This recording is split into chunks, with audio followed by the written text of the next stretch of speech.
doesn't see Southeast, South-South as part of Nigeria, says group. President Muhammadu Buhari has been accused by the Ijaw Youth Council (IYC) of treating the South-South and South-East regions below the belt. President of IYC, Perotubo Owelami, said this on a statement on Sunday. He said President Buhari, despite spending 4 years in government, is still treating some parts of the country below the belt. His policies and programs are not for the benefits of the South-South and South-East parts of the country. It seems Buhari is still ruling this country along voters' dichotomy.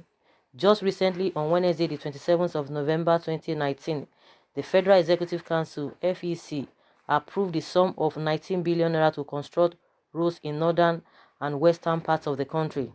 Despite the deplorable state of the federal roads in the Niger Delta region, none was considered by FEC. East-West Road, Warri-Benin Road, Benin-Asaba Road, amongst many others, are now death traps to road users. In fact, movement from Warri to Benin Federal Highway has been cut off as the road is completely damaged. Similarly, the East-West Road is no longer motorable as some portions of the road, especially from Bayelsa to Rivers State axis, have been damaged. Regrettably, these are the only roads that connect the Niger Delta to other regions. Even the Minister of Works is paying lip service to her plight as commuters are undergoing excruciating pains and agonies, implying these roads. Babatunde Fashola's reference to the deplorable state of the Warri-Benin Road as a mere media hype is an insult to the Niger Delta people. If the South-South or the Niger Delta region is part of Nigeria, then President Buhari, his Minister of Works Raji Babatunde Fashola San, and other top government functionaries should take a visit to the roads in the region from Cross River State down to Edo State and see things for themselves. From the way and manner the present government implements its policies and programs, it appears that Buhari did not see Niger Delta region as part of Nigeria. The East-West Road project, which was awarded since 2006 by former President Olusegun Obasanjo, has been completely abandoned by Buhari's government. The present government has displayed an unmitigated hatred for the Niger Delta people, perhaps due to our political leaning in the past elections. Niger Delta people cannot fold their arms and allow the government to use the resources from their land to develop other regions, while they watch with grimace faces. The present government should not, by acts or omission, incite Nigerians against one another. You cannot claim to be propagating one Nigeria dream when some parts of the country are not feeling the dividends of democracy under your watch. The ruling government should have a rethink of its policies and programs. The president's action and body language are polarizing this country along political, ethno-religious. It should be a uniting factor and not one that keeps Nigerians further divided. If Buhari keeps on allowing this political apathy and alienations against Niger Delta people to fester, then we are afraid that the existing peace in the oil sector may not be sustained in the long run. The signs are just there, staring us in the face. Mr. President should save this country from another economic crisis in the oil sector. Nigeria belongs to all of us. We all have equal rights to development if we must continue to live as united partners, he concluded. The post-Buhari doesn't see South-South, South-East as part of Nigeria group appeared first on Information Nigeria. So guys, that is just a statement from a group, and of course, you know, from all of these explanations, you should know where the group is coming from. They are from the South-South and South-East, and more so, we know we've been complaining about the manner at which the president has been coordinating the affairs of this country. Of course, nobody should be surprised because in his first term, he said it's going to be by 5 to 95%. You know, people that gave him 5% votes, and people shouldn't expect him to concentrate more on that. He's going to concentrate more on the people that gave him 95%, and a lot of people really came out for him. And since then, like I always say, we've been having problems in Nigeria about divisions in Nigeria, but the way at which everything just escalated since 2015 is really really on the high side. People were trying to mellow down, trying to see things as they were, as things were going, but all of a sudden all the agitations from every nook and cranny started springing up just because of that singular statement the president made. And he didn't regret making that statement. He said, how do you expect, when he was being interviewed? I think, this Al Jazeera woman that interviewed him, uh, uh, what's his name, safe? That's Emma. So it's either Al Jazeera or CNN. But when he was being interviewed, he said, how do you expect me to give to concentrate on people that gave me 97% and 5%? I don't know how he come out with his own calculation, 97 and 5%.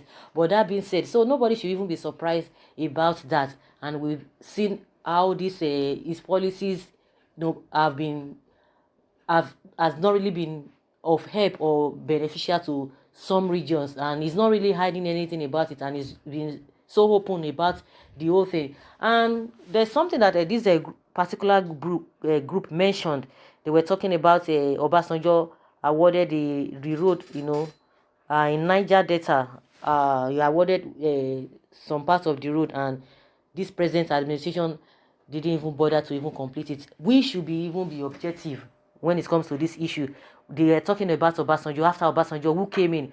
It was a Yaradua. After Yaradua, this the so-called Goodluck Jonathan that came from that Niger Delta. Why didn't he do it?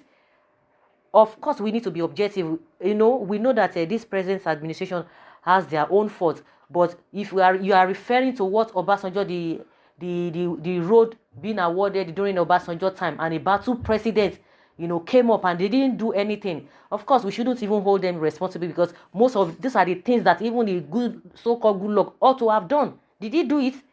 So even if he didn't do it, then why are we blaming Buhari for that? You know that the Buhari, like I said, he has his own faults, no doubt about that. But when we need to apportion blame, if we cannot just be blaming this present administration that they didn't do this, they didn't do this. Okay, the ones that were there before, why didn't they do it? Even the Goodluck Jonathan that came from that region, why didn't he do it?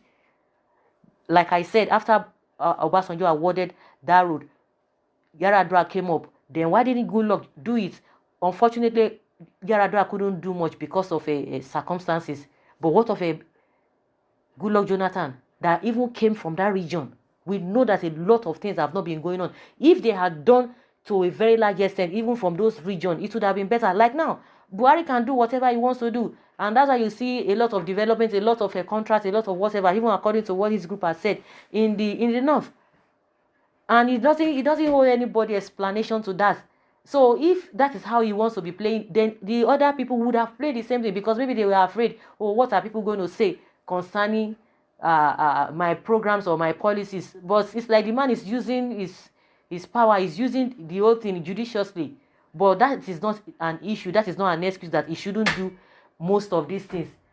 As we speak now, issue be able to unite everybody. But I just want to clear that area. Of course, we know the Buhari's stand on most of the things, but that doesn't mean that we shouldn't apportion blame to those who need to apportion blame too.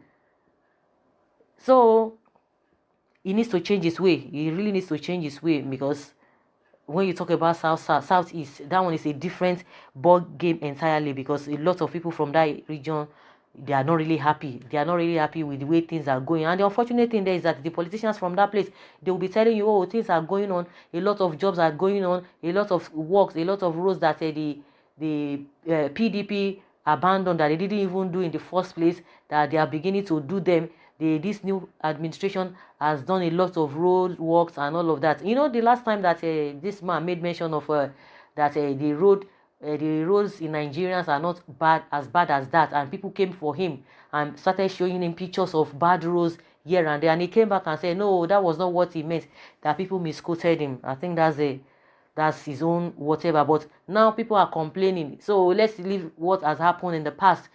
Buhari should do the needful and make sure that everybody enjoys the dividends of a democracy. Because if you cannot be treating other people the way you like and you expect them to be smiling at you, he needs to do something. He needs to work better. He needs to improve.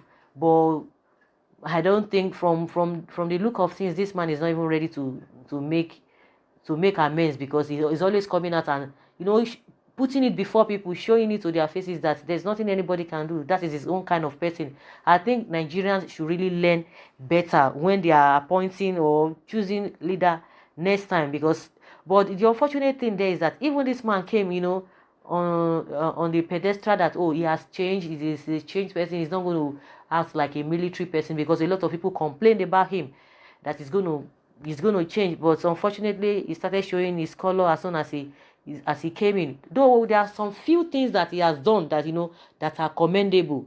But one thing is that when the negative aspect of you outweighs the positive aspect of you, people wouldn't want to even look at those things that you have even done in the first place, the good things you have done in the first place. People just tend to be looking at most of the negative things or bad things, and that is why this present administration is not really popular. Even those who were supporting them initially, a lot of people have backed down, they backed out, and they are not really supporting again. We just have few people who are just they still know that the truth is just there, but they are just being economical with the truth. So that is just the way it is. He needs to really change his way. He really needs to make sure and impress people. He needs to impress everybody. He needs to impress everybody, but not only some section of the country. As someone says, other countries are showcasing wide wings technology, while Nigerian governments are showcasing Fulani S-men killing innocent people everywhere, and Ruga kidnapping all kinds of atrocity, giants of Africa for that matter. Is it not a big shame when you speak out, they will go against you by sending DSS, EFCC, SARS to arrest you? Evans, Nigerians have cried their eyes out asking for your mercy. If he should complete second Niger Bridge, Enugu Onitsha Express Road, Enugu Port Harcourt Expressway, Onitsha Owerri Road, Enugu Airport, and other federal roads under construction, let him not regard us as Nigerians. No problem. Buhari doesn't like Southeast and South-South. They should allow us to go our own way. Why are they still caging us? We want to go. Someone said, I blame good luck, former president, when he was in power. Why can't he use the opportunity to work for that? But no problem. What I know is that Nigeria can never get better until Southeast is happy. Just like I said, of course we are blaming Buhari. Even good luck, has major of those problems or faults in the first place. Because if they had done the needful and they did well, I'm sure what we are experiencing now will not be experiencing them. That is just the honest truth. No matter how we try to blame this administration, the former administration didn't do well in the first place. Most especially Niger Delta, a man that came from that region, nothing to show for it, nothing on ground at all. It's very, very unfortunate. Indeed, he is free to feel that way. We believe the next president will equally alienate other parts too. So we hope no one will complain when it comes to that time. So guys, I would like to hear from you what you think about what the South and Southeast are saying, that it's like they are not part of this country because of the position or because of the way the president has been going about most of the projects in this country. Do you really agree with that? Leave your comments below in the comment section. Thank you very much. Bye.